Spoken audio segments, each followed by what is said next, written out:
최근 나들이 객이 늘면서 고속도로 추돌 사고 소식이 간간히 들리고 있습니다. 속도를 낼 수 있는 것도 좋지만 자칫하면 생명을 잃을 수 있는 위험한 공간이기도 하죠. 네, 맞습니다. 그런 고속도로 위에 낙석이라든가 예기치 못한 물건이 떨어져 있다면 더욱 위험할 텐데요. 네. 우리 몸속도 다르지 않은 것 같습니다. 그렇습니다. 음식의 소화와 흡수, 배변에 이르기까지 모두 책임지고 있는 몸속의 고속도로 하면 대장이죠. 이 매끈한 대장 속에 용종들, 나쁜 용종들이 군데군데 생긴다면 우리의 건강한 길이 막힐 수밖에 없겠지요. 네, 사고 없이 안전한 소화 활동을 하려면 어떻게 해야 되느냐? 오늘 이분께서 자세히 소개를 해주시겠다고 합니다. 대장학문외과의 정운경 교수님 모셨습니다. 어서 오세요. 안녕하십니까.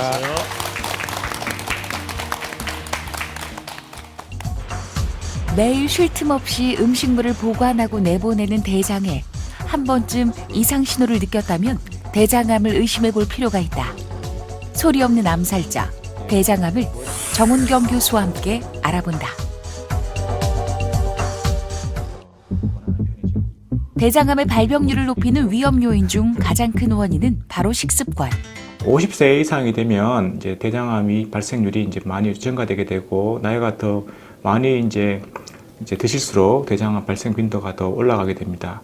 그리고 이제 과도한 체중이 또 영향을 준다고 알려져 있는데요. 비만인 분들이 그렇지 않은 분들보다 대장암 발생 비율이 높아지고 있습니다. 과거보다 우리나라 국민들이 영양 섭취가 많아지고 또 많은 이제 열량을 섭취함으로 인해서 또 비만하게 되고 그럼으로 인해서 점점 대장암이 증가되는 걸로 알려져 있습니다. 그리고 또 중요한 것이 이제 식생활인데요. 우리가 육류 위주의 식생활을 많이 하신 분들이 아무래도 대장암 발생 빈도가 더 높은 것으로 알려져 있습니다. 초기엔 증상이 거의 없어 제때 발견하기 어려운 대장암. 그래서 환자의 대부분은 어느 정도 병기가 진행된 상태에서 병원을 방문하게 된다. 대장암이 발병하고 크기가 어느 정도 클 때까지는 별다른 증상을 못 느끼는 경우가 많습니다. 그래서 환자분들이 증상을 느껴서 병원 오신 경우에는 초기인 경우보다는 어느 정도 진행된 상태인 경우가 많습니다. 그래서 우리가 증상이 없다 하더라도 주기적인 건강검진을 통해서 미리 대장암의 발생의 씨앗이 되는 용종을 제거를 하고 그리고 또 건강한 식생활을 하면서 우리가 대장암을 예방해야 되겠습니다. 최근 우리나라 대장암 환자의 생존율은 크게 늘고 있다. 그 원인으로 꼽힌 것은 바로 나날이 발전하고 있는 대장암 치료 기술. 과거보다 우리나라의 대장암을 가진 분들의 이제 5년 동안 생존하는 그 생존율을 비교해 보면 이제 과거보다 점점점 시간이 갈수록 많이 증가돼서 최근에 보고된 우리나라 통계에 의하면 2016년도 통계인데요. 그 70% 이상 이제 생존하는 것으로 이렇게 보고되고 있습니다. 그래서 5년 동안 대장암 환자들에서 70% 이상이 생존하는 것은 다른 나라와 비교해서도 높은 수치입니다. 이렇게 생존율이 증가된 데에는 그동안의 수술 기법이라든지 그런 항암요법을 그런 약물이라든지 이런 것들이 많은 발전이 있었고 또 방사선 치료에도 발전, 쉽게 말해서 이렇게 여러 의학의 발전이 있어서 이렇게 생존율이 증가된 것으로 지금 그렇게 생각하고 있습니다. 최근 이 환자는 잦은 혈변으로 대장암을 의심, 대장 내시경 검사를 진행했다. 검사 결과 대장을 이루는 결장과 직장에 암이 생긴 것을 발견하게 됐다. 대변을 보실 때 피가 나와서 대장 내시경을 하셨고 대장 내시경상에서 상부 직장 쪽에 암이 진단되어서 오늘 수술용 로봇을 이용해서 수술을 하기로 했습니다. 환자분은 이제 수술 전 검사상에서 한 2기 정도로 평가되었는데요. 다행히 다른 장기로 전이 소견이 없어서 일단 수술을 먼저 하기로 했습니다. 그리고 오늘 수술해서 이제 조직을 대장을 이제 얻어서 그거로 이제 병리 검사 결과를 하는데요. 그 결과에 따라서 우리가 최종 병기가 결정되게 되고 병기에 따라서 앞으로 이제 항암요법, 흔히 말하는 항암치료 할지 아니면 필요 없을지 또 결정하게 되겠습니다. 수술용 로봇을 이용해 암이 생긴 부위를 포함 직장을 절제하게 되는 로봇 전이전방 절제술. 손목을 대신하는 로봇의 팔을 이용해 섬세하게 암 조직을 제거하는 수술이다. 로봇 수술은 이제 좁은 공간에 위치한 장기 수술을 할 때 많이 이제 효과적인데요. 로봇팔은 기존의 이제 복강경 수술 기구랑 달리 사람 손목같이 섬세하게 여러 각도로 움직일 수 있어서 이 골반같이 좁은 곳에서 이게 섬세하게 이제 수술을 할 수가 있습니다. 그래서 우리 대장암 같은 경우 대장암 중에도 직장암 수술 경우에 로봇 수술을 이용을 하면 좀 더 이렇게 세밀하고 정밀하게 수술을 할 수 있어서 또 직장 주변에 위치한 그 성기능이라든지 소변 보는데 관여되는 그 신경이 손상이 좀 덜 오는 장점이 있습니다. 수술 이후에는 조직 검사 결과에 따라 항암 치료 여부를 결정. 앞으로 의료진은 환자와의 꾸준한 소통을 통해 암 완치에 총력을 기울일 예정이다. 오늘 수술은 제 계획했던 대로 직장 일부를 포함해서 결제를 했고요. 그리고 위에 직장 위에 있는 대장이랑 이제 직장을 이제 연결을 했습니다. 환자분 특별한 문제 없이 잘 끝났고 이제 한 일주일 정도 수술 일주일 정도 이제 회복 기간을 거친 다음에 퇴원하게 되겠습니다. 또 퇴원하신 다음에 외래 진료에서 이제 수술 병리 결과를 확인할 수 있을 것 같고 그 결과에 따라서 앞으로 항암 화학요법 치료를 결정하게 되겠습니다. 이러한 과정을 통해 오랜 시간 암과 싸워온 환자들은 사실 맑은 하늘 한번 바라보기가 쉽지 않다. 그런 환우들을 위해 오늘 하루 환자들과 뜻깊은 추억 만들기에 나선 의료진들. 지루한 힘든 또 암 치료 기간 중에 환자분들이 이렇게 모셔서 위로를 받고 또 힘도 얻으시라고 열리는 행사입니다. 오랜만에 느끼는 완연한 가을. 공기가 너무 좋아요. 좋아요? 네. 병원에 오면 살아가지고 나온 게 죽도 안 하고 있는 기다. 환우들에겐 이런 시간이 마치 꿈만 같다. 가을에 공기도 좋고 배경도 좋고 좋지만 또 같이 둘이 같이 놀면 좋지. 여러 가지 감사를 하니까 제가 가졌던 그 병균이 전부 다 하늘로 싹 날려보내고 너무너무 기분이 좋고 좋아가 말로 다 표현할 수가 없어. 너무 좋아요. 언제 왔는지도 모르게 어느새 완연해진 가을날. 그저 걷는 것만으로도 치유가 되는 오늘.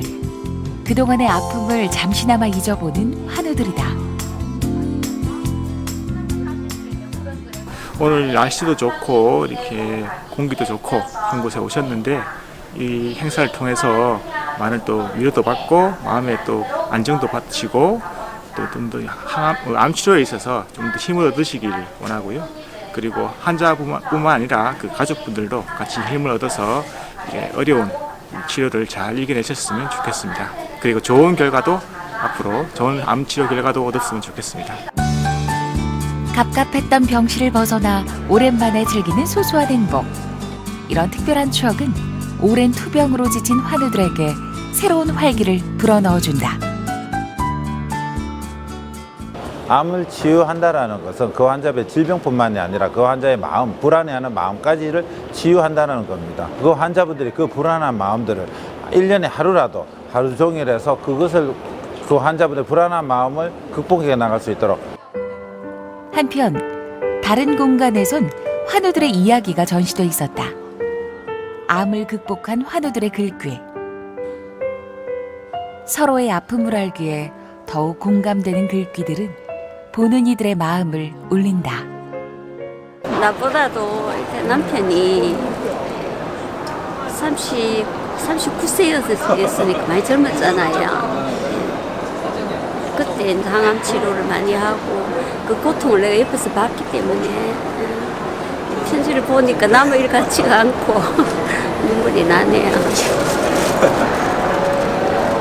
안 겪어보면 누구든지 모르잖아요. 잠시나마 아픔을 잊고 오랜만에 즐거운 시간을 보내는 환우들. 이런 특별한 시간을 통해 그들은 다시 한번 새로운 희망과 삶을 꿈꾸게 될 것이다. 여기서 내가 방귀 좀 낀다 하면 이 방면에서 두각을 드러내고 있다 그런 뜻이죠. 네. 실제로 장 건강에 있어서도 두각을 나타내려 해도 우리가 방귀를 잘 껴야 한다는군요. 근데 알고는 있지만 사실 사회생활하면서 방귀 낀다는 건 참 민망한 일이잖아요. 그렇죠. 냄새도 그렇고 소리도 그렇고 그래서 많이 참게 되는데 사실 참으면 그 장 건강에 좋지는 않겠죠. 네, 맞습니다. 우리 방귀는 우리 몸에서 일어나는 생리적인 정상적인 활동인데요. 우리 몸에는 보통 이제 200ml 정도의 가스가 소장과 대장에 걸쳐서 분포하게 되는데 그보다 양이 많아지게 되면 이제 방귀를 통해서 밖으로 배출되게 되겠습니다. 방귀는 우리가 섭취한 음식물을 장내 미생물이 이렇게 분해하는 과정에서 생기는 가스인데요. 보통은 이제 그 유황 성분이라든지 암모니아 그런 것 성분들이 이제 냄새를 유발하게 되겠습니다. 그리고 방귀를 너무 오래 참으면 장 건강에 좋지 않은데요. 방귀 안에도 이제 발암물질 성분이 이제 포함되어 있다고 알려져 있습니다. 그래서 방귀를 참으면 이제 우리 장 소화도 안 되고 이제 배도 불편하고 이제 하지만 또 발암물질 성분도 있기 때문에 가급적이면 억지로 참지 마시고 배출하시는 것이 좋겠습니다. 네. 네, 우리가 방귀 얘기로 시작한 이유가요. 실제 대장 건강이 우리가 먹는 음식과 관련이 깊기 때문입니다. 음식의 종류도 문제지만은 대장 속에 음식물이 쌓이고 부패해서 건강을 망치게 되는 경우도 있다 그래요. 그렇죠. 네. 이렇게 영양분을 잘 빼고 남은 음식 찌꺼기를 잘 처리해가지고 이렇게 쫙 내보내게 하는 게 대장의 역할인데 이런 여러분의 몸속의 청소 대장입니다. 잘 유지하고 계신가요? 물을 좀 먹어줘야 되는데 물을 영 안 먹어주니까 화장실 가기가 좀 힘이 들고. 고기를 되게 좋아하는데 고기를 많이 먹게 되면은 장에 안 좋지 않을까요? 뭐 회식도 잦은 편이고 그래서 돼지고기, 소고기 이런 걸 이제 평소에 많이 먹는 편인데 그래서 건강 걱정이 대장 쪽이 특히 걱정이 되긴 합니다. 짧게 먹고 음식을 많이 섭취하고 그러면 변이 잘 안 나오니까 이제 대장이 맵고 작고 자극적인 음식이 안 좋을 것 같습니다. 싱겁게 하면 맛이 없으니까 뭐 안 좋다 하지. 고기나 짠 음식 등 대부분 음식 걱정을 하시는데 아무래도 이게 소화기계다 보니까 먹는 것을 주의한다라는 그렇죠. 인식이 네. 높은 것 같습니다. 약손 상담실을 통해서 대장암에 대한 인식을 좀 더 자세히 체크해 보도록 하겠습니다. 네, 먼저 첫 번째 사연 한번 같이 보겠습니다. 고기 없이는 밥을 못 먹는 고기 예찬가입니다. 붉은 고기를 많이 먹으면 대장암에 걸린다는 얘기를 하도 들어서 좀 줄여볼까 하는데 대장암을 예방하려면 고기를 전혀 안 먹어야 될까요? 이게 소시지와 같은 가공육뿐만 아니라 가공되지 않은 붉은 고기에서도 암을 유발할 수 있다고 세계보건기구에서 경고를 했다 그래요. 네. 자, 고기를 줄이기가 쉽지가 않지 않습니까? 그러니까요. 우리가 건강하게 살려면 어느 정도 양이 있는지 나온 게 있습니까? 네, 우리가 식생활에서 고기를 적당하게 드시는 것이 또 건강 유지에 또 필수적인 요소인데요.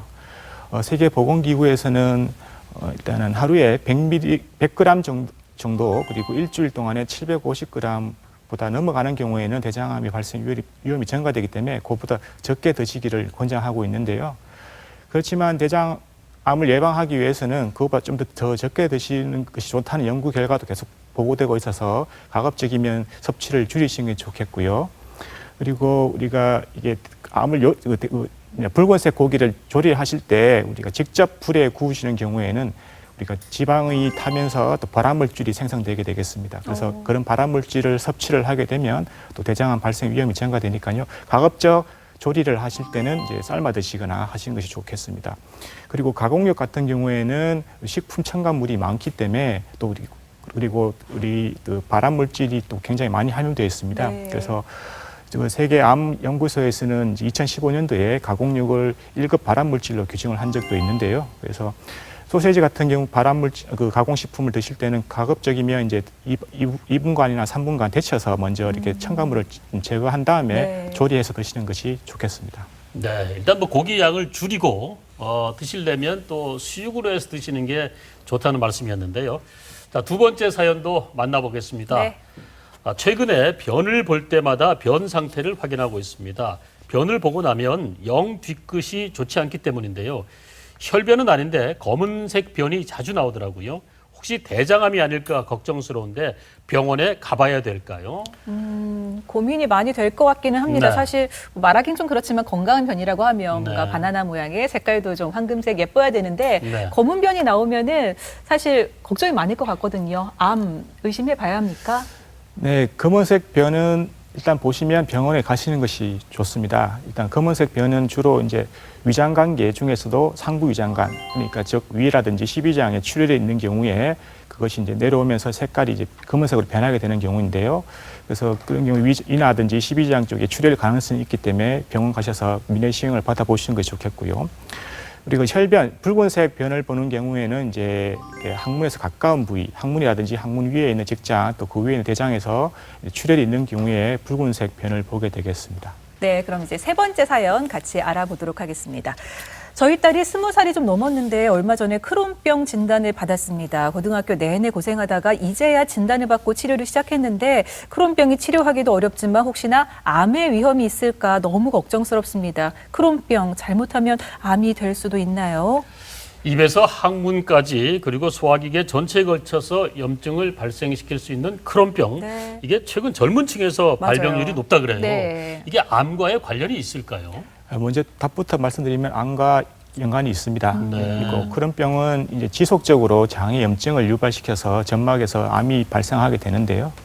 특히 이렇게 10년 이상 크론병 진단받고 10년 이상 경과한 경우에는 대장암 발생률이 급격히 증가하는 걸로 되어 있습니다. 그래서 그런 경우에는 1년이나 2년마다 한 번씩 대장 내시경을 해서 암이 발생했는지 확인하는 것이 필수적인 사항이 되겠습니다. 네. 네. 자, 약촌 상담실 통해서 궁금한 사항 몇 가지 짚어봤는데요. 본격적으로 이 대장 소장에 대해서 알아보도록 하겠습니다. 네. 이 대장 소장 하면은 그냥 소화 배설 기관 정도로 생각하는데 사실 우리 몸의 70%의 면역 기능을 담당하고 있는 아주 중요한 기관이라고 합니다. 좀 자세한 설명 먼저 부탁드릴게요. 대장은 우리 배에서 가장자리에 위치하게 되겠고요. 그리고 길이는 약 150cm 정도 차지하게 되겠습니다. 주로 하는 기능은 우리가 섭취하는 음식물을 이제 마지막에 이제 소화시키는 역할을 하게 되는데요.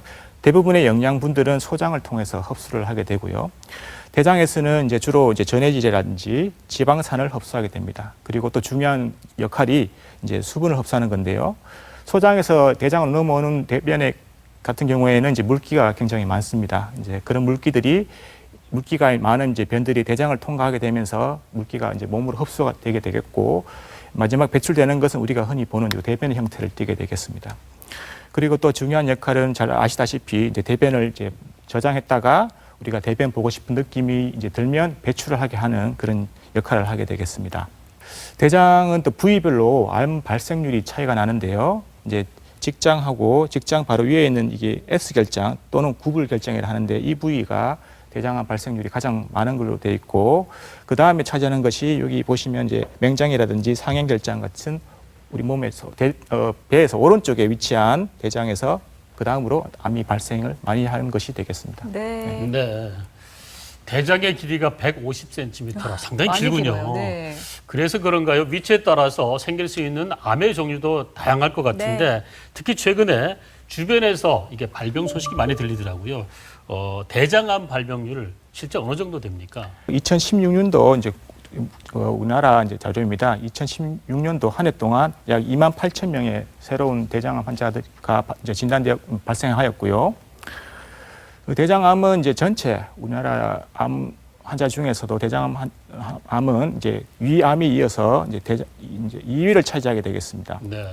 그리고 남녀별로 보시면 남자 같은 경우에는 위암, 폐암, 그 다음에 이제 대장암 차지하게 되겠고 여자 같은 경우에는 유방암, 갑상선암 이어서 이제 대장암이 3위로 이렇게 발생을 많이 하는 걸로 이제 알려져 있습니다. 그 대장암은 또 남녀별로 좀 차이가 나는데 남자가 여자보다 1.5배 좀 더 많이 생기는 걸로 되어 있습니다. 네. 지금까지 이제 암 발생률 추이를 보시면 다양스럽게 최근에는 이제 과거에 비해서 대장암 발생률이 조금씩 감소하는 경향을 보이는데요. 네. 아직까지 명확한 원인은 밝혀지지 않았지만 일단은 뭐 제 개인적인 생각은 일단은 우리나라 국민들이 이제 건강에 대해서 많은 관심도 이제 커지고 하면서 미리 이제 암 검진을 많이 받으셔서 이렇게 특히 대장 내시경을 많이 하셔서 대장암의 씨앗이라 할 수 있는 이제 대장 용종을 미리 많이 제거를 하신 것이 아닌가. 그리고 또 식생활도 많이 좀 건강한 식생활로 많이 바뀌셔서 그렇게 된 것이 아닌가. 그런 제 개인적인 생각을 하고 있습니다. 네. 암종별로 또 사망자를 또 보시면 대장암은 또 이게 사망률에서 폐암, 간암에 이어서 또 3위로 사망률이 높은 걸로 지금 보고되고 있고요. 그만큼 좀 무서운 암이긴 한데 대장암의 치료 성적이 좋아지면서 생존율도 조금씩 증가되고 있습니다. 과거 93년도에는 54.8%였다가 최근에는 75.9%로 굉장히 많이 증가된 상태입니다. 네.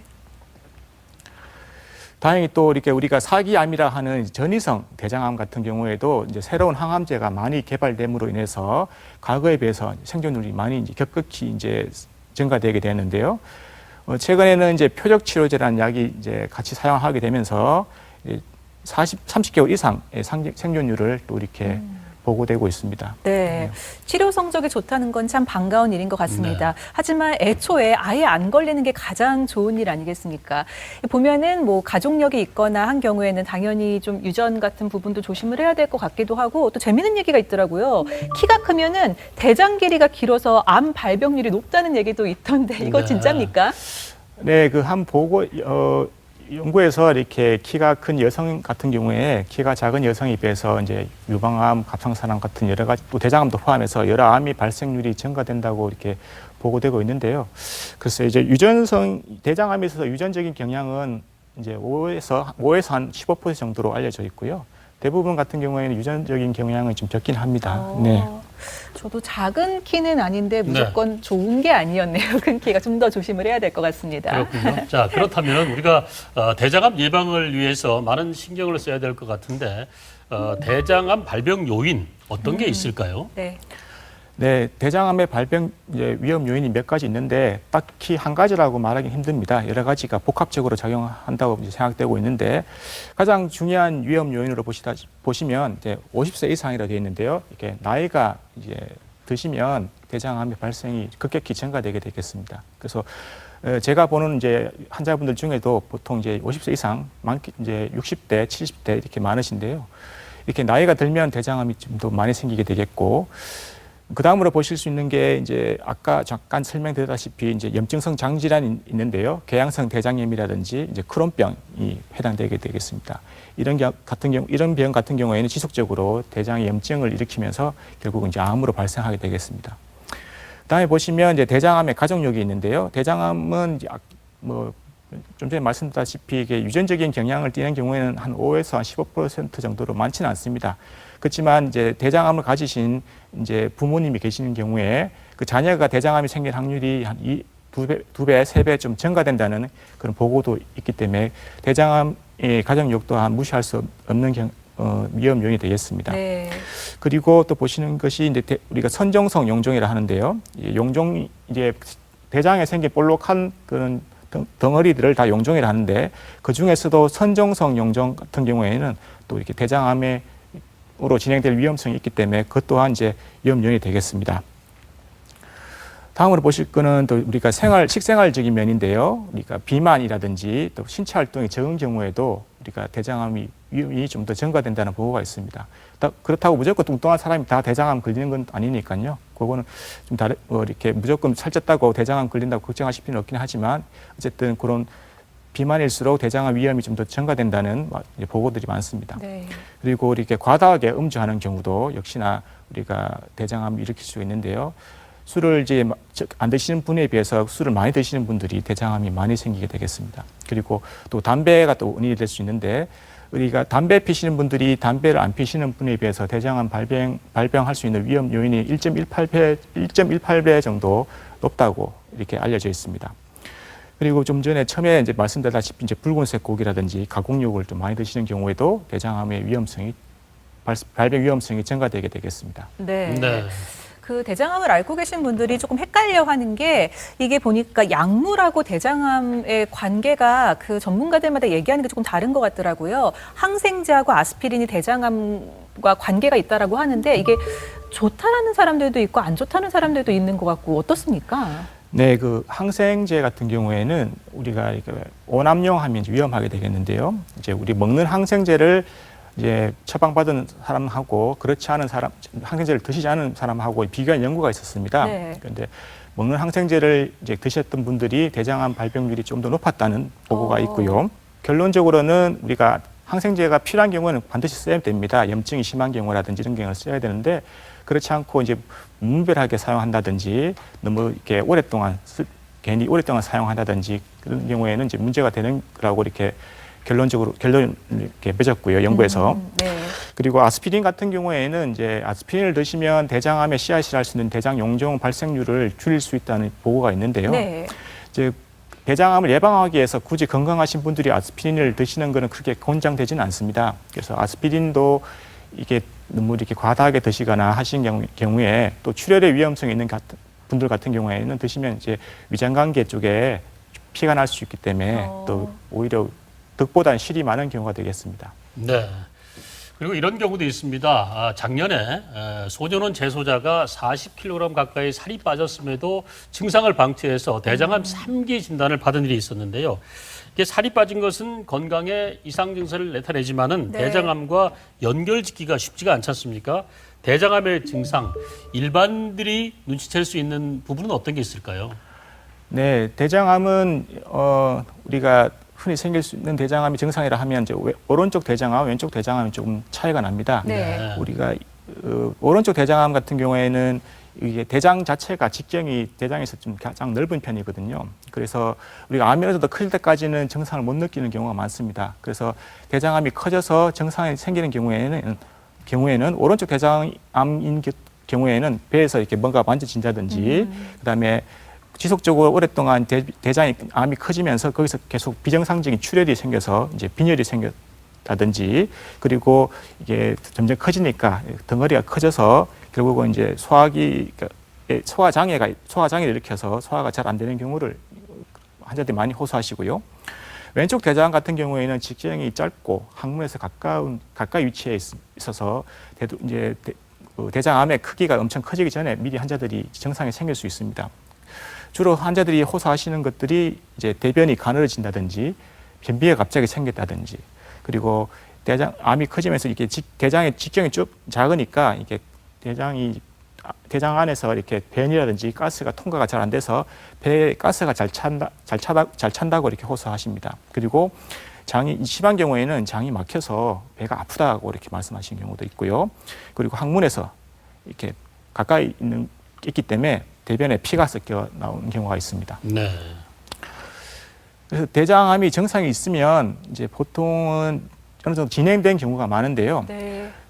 대장암이 조기 대장암 같은 경우에는 증상이 없는 경우가 있습니다. 그래서 우리가 대장암이 있는지도 모르고 나중에 계속 방치할 수도 있습니다. 그래서 나중에 증상이 있어서 병원 오신 경우에는 어느 정도 좀 진행된 대장암인 경우가 많습니다.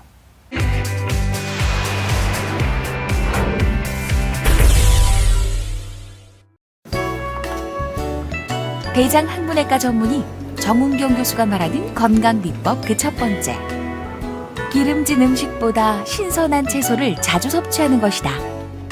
이게 채소를 많이 드시면 우리가 섬유소가 많기 때문에 대변을 이렇게 많이 만들어서 우리가 대변 보기가 수월해지고 그래서 대변을 자주 이렇게 배출함으로써 우리가 변이 이제 대장 안에 머무는 시간을 최소화시켜서 우리 그런 이제 독성 이렇게 장 점막에 나쁜 그런 성분들을 빨리빨리 배출할 수 있어서 저는 특히 이제 채소를 많이 먹는 편이고 수시로 또 채소를 찾아서 또 먹으려고 노력도 하고요. 또 골고루 또 먹으려고 합니다.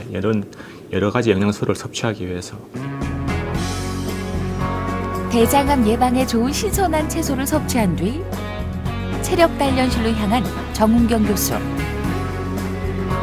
정 교수의 두 번째 건강 비법은 바로 꾸준한 체력 관리다.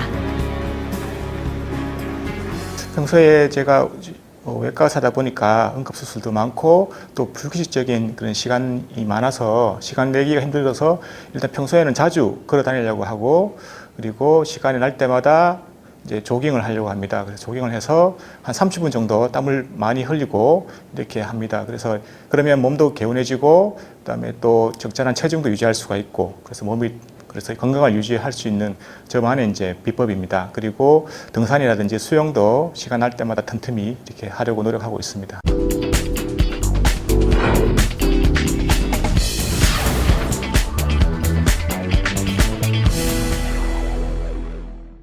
네, 세월에 따라서 이 암 치료의 패러다임도 바뀌고 있는 것 같습니다. 예전에는 이 발견하고 떼내는 치료였다면 지금은 검진과 예방에 이어서 수술 후에도 이 의료진과 계속 관리해 나가는 삶으로 바뀌고 있는 것 같아요. 어떻습니까, 요즘은? 네, 수술을 하는 것이 이게 대장암에 있어서 가장 확실한 치료 방법이긴 합니다만 네. 이제 수술 후에 또 합병증도 생길 수 있고 또 우리가 배변 활동이 바뀔 수도 있고 합니다. 제가 한 예를 들면 이제 어떤 남자 환자분이신데요. 이제 직장암이 있으셨고 그래서 직장암 수술 전에는 살이 굉장히 많이 빠지셨습니다. 암 때문에 늦게 발견된 경우인데요. 다행히 이제 수술이 다행히 잘 이루어졌고 그래서 이제 환자분이 살이 좀 붙었습니다. 붙고 한데 문제는 이제 직장암 같은 경우는 직장의 상당 부분을 제거를 하게 되겠습니다. 그러면 대변 횟수도 작고 대변 물음변을 좀 자주 보고 그래서 화장실도 자주 가야 되는 불편함이 있어가지고 저랑 지속적으로 외래 진료를 통해서 이제 대변 횟수라든지 그 양이라든지 모양 같은 거를 계속 상담받으면서 적절한 약을 사용하면서 이제 관리를 했고요. 그로 인해서 대변 횟수도 좀 줄고 이제 생활하기도 좀 더 훨씬 나아지고 그래서 어디 장거리 여행 가는 것도 좀 수월해지고 네. 그렇게 바뀌었습니다. 네. 자, 중년 이후가 되면은 대장 내시경을 받게 되는데요. 네. 내시경 받으면서 용종을 떼어놨다 이런 분들이 많으시거든요. 많아요. 네. 저도 떼어냈지만 주변 분들도 많이 얘기를 하시는데 검사 중에 받는 김에 떼어냈다 이렇게 쉽게 말씀하시는데 이게 대장암에 있어서 아주 큰 예방이 되는 일이라면서요?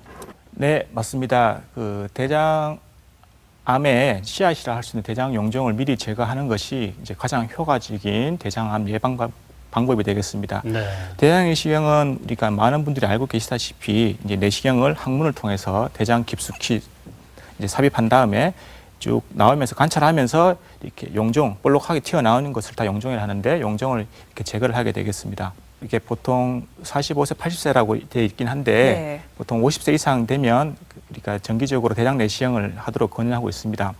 그래서 전체 우리 국민들 대상으로 하기에는 대장 내시경이 이제 조금 비용이라든지 그런 시간상 문제도 있고 의료진 문제도 있기 때문에 간단하게는 처음에는 이제 분별 자면 검사라 해서 대변에 이제 피가 섞여 나오는지 이제 배변 채취를 통해서 알 수 있는 검사를 하게 되겠고 거기서 만약에 피가 출혈에 의심되는 소견이 보이면 대장 내시경을 이제 권하게 되겠습니다. 네. 그래도 다행스럽게도 내후년이죠. 2021년이 되면은 그 대장 내시경 검사가 국가 암검진 대상에 이제 포함이 되는 것도 검토 중이라는 반가운 소식이 있더라고요. 네. 보면은 지금 그 위내시경 같은 경우에는 40살이 넘으면은 2년에 한 번 꼴로 이제 받을 수가 있는데 대장 내시경 같은 경우는 5년에 한 번입니다. 괜찮은 건가요? 대장 점막 이상이 생겨서 대장암까지 발생되는 경우에는 이게 보통 기간이 5년, 10년 정도 오랫동안 시간이 소요됩니다. 그래서 대장 내시경을 하셔서 만약 대장 안에 용종이 없었던 경우에는 다음 대장 내시경을 5년 뒤에 해도 이제 그 사이에 대장암 발생 가능성이 적기 때문에 5년 이후에 하셔도 상관없습니다. 네. 네. 이 건강검진을 받은 적이 없는 사람이 이 증상을 눈치챌 정도가 됐다면 이미 심각한 맞아요. 상태라고 그게 무서운 하더라고요. 거잖아요. 그게 대장암인데 네. 암의 위치와 심각도에 따라서 치료 과정 이것도 좀 달라지겠죠. 네, 맞습니다. 대장암은 이제 병기가 이렇게 0기에서부터 4기로 나눌 수가 있는데요. 우리 대장암이 처음 발생하는 부위는 여기 이 사진, 이 그림은 이제 대장벽을 이렇게 단면으로 자른 모습인데요. 네. 여기가 점막입니다. 점막에서 이제 세포 이상이 생겨서 이제 암이 되겠고 그 암이 점점점 바깥쪽으로 장 바깥쪽으로 이렇게 진행하게 되겠습니다. 이제 보시면 이제 대장 점막에 국한된 경우에는 0기라고 하고요. 그다음에 조금씩 더 진행되게 돼서 1기, 2기가 되고 이거 주변에 림프절 이렇게 림프절이라는데 우리 면역 세포들이 모여 있는 림프절이 있습니다. 림프절로 암이 진행된 경우에는 3기가 되겠습니다. 그래서 암이 더 진행돼서 다른 장기, 주로 이제 대장암 같은 경우는 폐라든지 간으로 전이가 될 수가 있는데요. 네. 다른 장기로 전이가 된 경우에는 사기가 되겠습니다. 대장암 치료에서는 이제 크게 나누면 수술 있고요. 그다음에 흔히 우리가 아는 그 항암 치료라는 항암 항요법이 있고, 그다음에 직장암에 있어서는 방사선 치료를 또 추가적으로 할 수도 있겠습니다. 이제 결장암 대장 중에서도 결장하고 직장의 수술 치료 방법이 조금 차이가 나는데요. 여기 그림에 보시다시피 결장암 같은 경우에는 이제 처음에 우리가 병원 오셔서 검사상에서 1기에서 3기로 이렇게 진단된 경우에서는 수술을 이제 하게 되겠고, 그 수술에서 잘라낸 대장 조직을 우리가 병리 검사를 해서 정확하게 몇 기인지 알 수 있게 되겠습니다. 네. 그래서 2기 일부라든지 또 3기 같은 경우에는 항암 항요법을 하게 되겠습니다. 그리고 4기 같은 경우에는 다른 장기로 전이가 있는 암이 전이가 있는 4기 같은 경우에는 수술에 필요한 경우에는 수술을 먼저 하게 되겠고, 그렇지 않은 경우에는 이제 항암 항요법 항암 치료를 먼저 하게 되겠습니다. 네. 이 직장암은 결장암 치료와 달리 이렇게 방사선 치료가 여기 보시면 포함되게 되는데요. 네. 1기 같은 경우에는 바로 수술을 하게 되겠고, 2기, 3기로 진단된 경우에는 수술 전에 먼저 항암 항요법이랑 방사선 치료를 하고, 그 후에 또 다시 검사를 한 다음에 반응 평가를 합니다. 그 다음에 네. 수술을 하게 되겠고, 수술 후에 2기라든지 3기로 나오는 경우에는 항암 치료를 하게 되겠습니다. 4기 같은 경우에는 역시 결장암과 비슷하게 이렇게 수술이 필요한 경우에 수술부터 먼저 한 다음에 이게 다음 항암 치료를 하게 되겠고, 그렇지 않은 경우에는 바로 항암 치료를 시작하게 되겠습니다. 근치적과 고식적의 저 차이는 뭔가요? 근치적이란 말은 우리가 수술을 통해서 암을 다 제거할 수 있다는 뜻이고요. 네. 고식적이란 말은 이제 수술로 암을 다 제거하는 방법이 아니고, 만약에 장이 막혔다든지 아니면 그런 경우에 이렇게 고부위 그런 증상만 해결해 줄 수 있는 수술을 의미하게 되겠습니다. 네. 네. 방금 직장암에 대해서도 말씀을 해주셨는데, 이렇게 직장암이 또 무서운 게 암 치료에서 끝나는 게 아니라 그 이후에 항문과 가깝기 때문에 제2차 수술도 필요하다고 얘기를 들었습니다. 직장암 어떤가요? 네, 직장 같은 경우에 이게 항문에서 거리가 더 중요한데요. 네. 항문에서 거리가 가까운 경우에 수술을 하게 되면 이게 대장하고 항문 가까이 있는 직장하고 연결했는 부위가 장문합 부위라 하는데, 거기가 잘 붙지 않고 이렇게 새는 경우가 있을 수 있습니다. 한 5% 정도에서 이렇게 있다고 알려져 있는데요. 네. 특히 남자 환자인 같은 경우가 또 이렇게 그런 위험성이 증가되는데요. 남자 같은 경우에는 여자분들보다 이렇게 골반이 좁기 때문에 그런 수술을 할 때도 수술 난이도도 높고, 수술 후에 또 이렇게 합병증이 생길 확률이 높습니다. 그리고 또 이렇게 당뇨병이 있는 환자들 같은 경우도 그렇게 문합 부위가 잘 안 붙을 수 있고요. 그리고 수술 전에 방사선 치료를 받은 경우도 그렇게 수술 부위가 장문합 부위가 잘 안 붙을 수 있습니다. 그래서 그렇게 문합 부위가 셀 수 있는 위험성이 높아 보이는 환자들 같은 경우에는 수술할 때 소장 끝 부분인 회장을 이용해서 이렇게 대변이 바깥으로 나오게 이렇게 수술을 하게 되는데요. 이렇게 장누라고 합니다. 장누라 하는데, 흔히 알듯이 배변 주머니를 차고 네. 있는 수술을 같이 하게 되겠습니다. 이제 그렇게 수술하고 난 다음에 몇 개월 후에 그다음에 다시 넣는 보건 수술을 다시 하는 경우가 있습니다. 대장암의 근본적인 치료법은 역시 수술 아니겠습니까? 먼저 복강경이나 로봇 수술 같은 걸로 정밀하게 수술을 하는데, 어떤 수술로 대장암을 할 수 있을까, 치료할 수 있을까요? 네, 과거에는 대장암 수술할 때는 이제 배를 절개하는 이제 크게 여는 이제 개복술이 대부분이었지만, 요즘에는 이제 대부분 환자들은 복강경 수술을 많이 하게 되겠습니다. 복강경 수술은 우리 몸에 이제 작은 구멍을 몇 개 뚫어 가지고 병 안에다가 이제 카메라를 놓고 이제 화면을 보면서 이제 수술하게 되는데요. 이게 그냥 육안으로 보는 것보다는 화면이 확대돼 보이기 때문에 이게 훨씬 수술이 정밀하게 할 수가 있고, 그리고 배나 상처가 작기 때문에 회복이 빠른 장점이 있습니다. 또 최근에는 수술용 로봇이 개발되어 가지고 이제 같이 지금 수술에 활용하고 있는데요. 로봇 수술에 들어가는 팔인 복강경 수술 같이 똑같이 이제 작은 상처를 통해서 배 안으로 이제 들어가게 되겠습니다. 근데 복강경 수술 기구는 직선 운동만 가능한데, 수술용 로봇의 팔은 끝에 보시면 여기 손목 부위가 사람 손목 같이 이렇게 자유자재로 움직일 수 있습니다. 네. 그래서 우리가 원하는 방향 그리고 원하는 곳으로 정확하게 수술을 할 수가 있게 되겠습니다. 그래서 최근 또 이렇게 수술 상처를 더 작게 만들기 위해서 구멍을 한 개, 필요하면 한 개 더 추가해서 이렇게 상처를 최소화해서 수술하는 로봇 수술을 하는 단일공 로봇 대장암 수술도 저희가 또 시행하고 있고요. 그래서 이게 이렇게 하면 환자가 회복이 좀 더 빠르고 상처도 나중에 흉터도 덜하고 그렇습니다. 네. 그 대장암 환자분들 가운데서는 대장 일지를 쓰시는 분들도 많이 계신 것 같더라고요. 네. 뭐를 먹었고 또 변의 양상이 어땠고 이런 거를 꼬박꼬박 잘 관리를 하시는 것 같은데 그것은 수술을 받고 나서 치료가 잘 되었어도 자칫 잘못하면 재발할 위험이 있기 때문에 이렇게 관리하는 게 아닐까 싶거든요. 네, 맞습니다. 그 수술하고 나서 끝이 아니고 수술하고 나서도 계속 관리가 필요한데요. 보통 저희가 수술 후에 5년 동안 정기적으로 검진을 받도록 병원 오시도록 이렇게 안내를 하고 있습니다. 이게 왜냐하면 건치적 수술, 암을 다 제거한 수술을 하더라도 20에서 50%에서 재발할 수가 있고요. 그리고 보통 우리가 재발한 환자들을 보니까 70에서 80%가 수술 후 2년 안에 많이 재발을 했고 네. 이제 90%가 4년 이내에 재발을 한 경우가 많습니다. 그래서 그리고 다행히 5년 이후로는 재발 가능성이 급격히 떨어지기 때문에 저희가 5년 동안은 정기적으로 병원 오셔서 검사 받기를 권하고 있고요.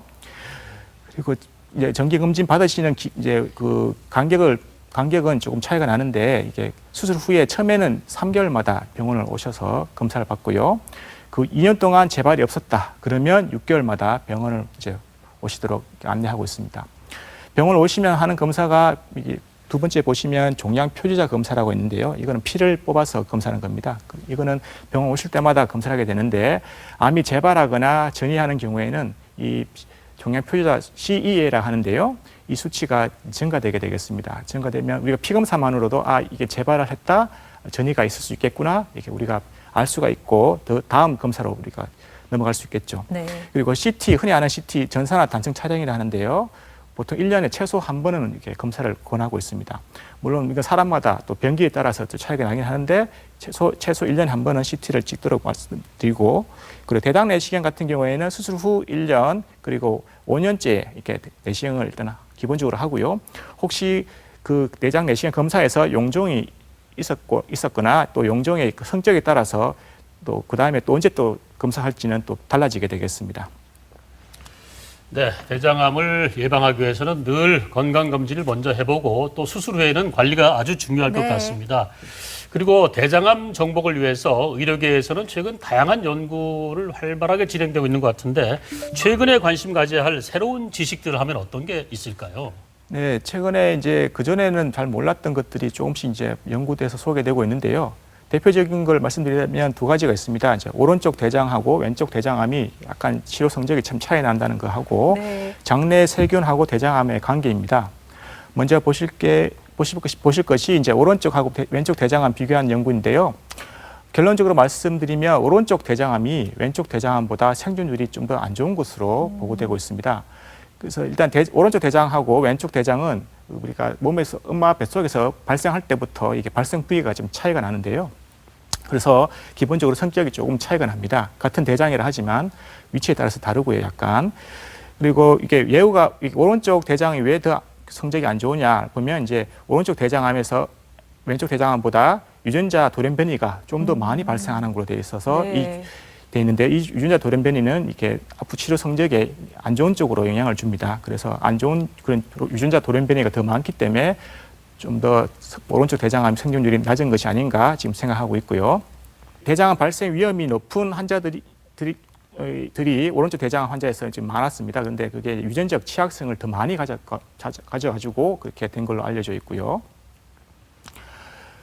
그리고 이게 대장 내시경에 보시면 납작한 용종이 있는 경우가 있는데 납작한 용종 같은 경우에는 이게 잘 발견되기가 어려운 경우가 많습니다. 특히 오른쪽 대장에는 이게 주름도 많고 주름 사이에 골이 깊어가지고 납작한 용종이 있는 경우에는 발견이 어려운 경우가 많습니다. 그래서 검사상에서 발견이 안 돼 있다가 나중에 점점 자라서 암으로 발생하는 경우가 오른쪽에서 대장에서 더 많기 때문에 좀 그럴 수도 있고요.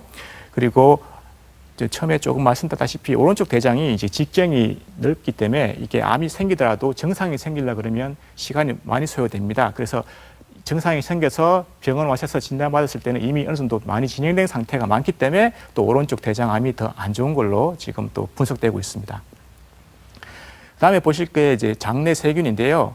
우리 몸에는 보통 우리 장에는 보통 100조 또 많게는 400조 정도의 세균이 살고 있습니다.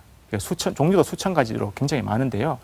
이게 장내 세균도 우리 몸에 이로운 것이 있고 해로운 것이 있는데 이 이로운 균하고 해로운 균 사이에 서로 이렇게 견제를 하면서 균형을 잡아가면서 이렇게 생존하게 됩니다. 그런데 우리가 이제 스트레스를 많이 받거나 또 인스턴트 식품을 과다하게 섭취하거나 그 식습관이 불규칙적이고 그러니까 과도한 음주를 하는 경우에는 장내에 있는 세균들의 이렇게 조성이 변화가 생기게 되겠습니다. 그래서 설사를 일으킨다든지 변비를 일으킨다든지 또 방귀 냄새가 심하다든지 그리고 배가 아프다든지 이런 문제를 장 트러블을 하죠. 그런 것들이 생기게 되겠습니다.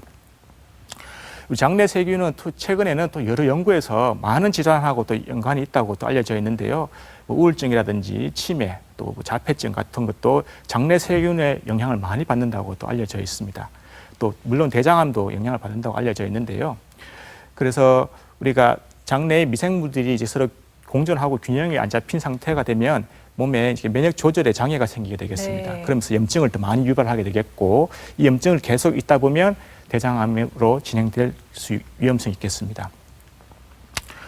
그래서 일단 최근 연구에서는 장내 세균이 대장암 발생과 진행에 많은 역할을 하는 걸로 알게 되어 있고 그리고 비만이 하거나 균형이 안 잡힌 식사를 인스턴트식품 많이 드신다든지 한쪽 과다하게 뭐 지방이라든지 그런 칼로리 높은 음식만 과다하게 섭취한다든지 그런 경우에는 장 점막에 이제 만성적으로 염증이 생기게 되겠고 그로 인해서 암이 유발하게 되겠습니다. 그에 반해서 이제 식이섬유가 많은 이제 음식을 드시게 되면 우리가 장내 미생물들이 이게 식이섬유를 먹고 사는데 그래서 거기서 나오는 이제 산물들이 장의 이게 건강함을 유지할 수 있는 또 면역을 유지할 수 있는 좋은 성분들이 되겠습니다. 그런 것들이 많이 나오게 되면서 오히려 대장암 예방을 할 수 있는 그 예방에 도움이 되겠고요. 네. 최근에 이제 여러분들이 관심을 가지고 있는 프로바이오틱스가 있는데요. 네. 프로바이오틱스는 이제 장내 유해균을 억제하고 또 배변 활동을 원활히 하는데 이제 도움을 줄 수가 있습니다. 하지만 모든 사람에게 효과가 있는 건 아닌데요. 면역이 떨어져 있다든지 뭐 항암 치료를 한다든지 다른 또 이렇게 약제를 드신 분 중 일부 중에서는 이게 오히려 이렇게 몸에 이렇게 나쁜 영향을 줄 수도 있어서 이렇게 프로바이오틱스는 혹시나 필요한 경우에 의사 선생님하고 상의해서 드시는 것이 좋겠습니다. 네. 그렇군요. 네, 오늘 대장암에 대해서 알아봤는데요. 정말 이렇게 몸속에 그 찌꺼기들이 다 빠져나가야지만 몸이 깨끗할 수 있을 것 같은데 네. 이곳에 문제가 생기면 참 어려울 것 같습니다. 꼭 암까지 가지 않더라도 가족 모두가 좀 장 건강을 위해서 다 같이 좀 으쌰으쌰 해야 될 것 같아요. 좀 어떤 건강한 습관을 갖추면 좋을까요? 네, 일단은 규칙적인 식생활이 더 중요하게 되겠고 우리 그 과도한 열량을 가진 식품을 잘 자는 게 좋겠습니다. 그리고 가공육은 되도록이면 피하시는 게 좋겠고 이제 붉은색 고기도 섭취량을 이렇게 많이 섭취하지 마시고 적게 드시는 게 좋은데요. 보통 우리가 이제 삼겹살에 소주 이렇게 많이 드시는데 네. 그 칼로리도 높고 또 술도 대장에 안 좋기 때문에 그런 것도 자제하시는 게 좋겠습니다. 그리고 활동을 많이 하셔서 칼로리를 많이 소비하시는 것이 대장암 예방에 도움이 되겠습니다. 그래서 규칙적인 운동도 필요하겠습니다. 그리고 가족들끼리 혼자 하면 안 되고 또 가족과 서로 부부 간에 또 자녀 간에 자녀와 부모 간에 또 서로 이렇게 힘을 좀 응원하면서 네. 같이 이렇게 건강한 식생활 유지하는 것이 좋겠습니다. 네. 자, 우리가 대장 내시경을 통해서 용종을 떼어내는데 용종을 떼어내다가 장에 천공이 생길 수도 있거든요. 요럴 때 이게 대장암으로 번지진 않을까 하는 생각도 들거든요. 어떻습니까? 네, 그 대장 내시경을 하다가 장이 천공될 확률은 알려진 바에 의하면 1000명에 1명꼴, 실제로는 그보다 더 낮은 걸로 지금 알려져 있는데요. 굉장히 드물긴 합니다. 단순히 천공이 됐다 해서 대장암이 증가되는 건 아니고요. 혹시나 이제 대장암이 섞여 있는 용종을 절제하다가 대장이 터진 경우에는 이게 대장암 세포 일부가 복강 안으로 퍼질 수 있는 위험성이 있어서 그런 것 좀 위험성이 있다고 봐야죠. 네. 네. 네. 용종 떼어내시는 분들은 정말 신중하게 떼어주셔야 되겠습니다. 네.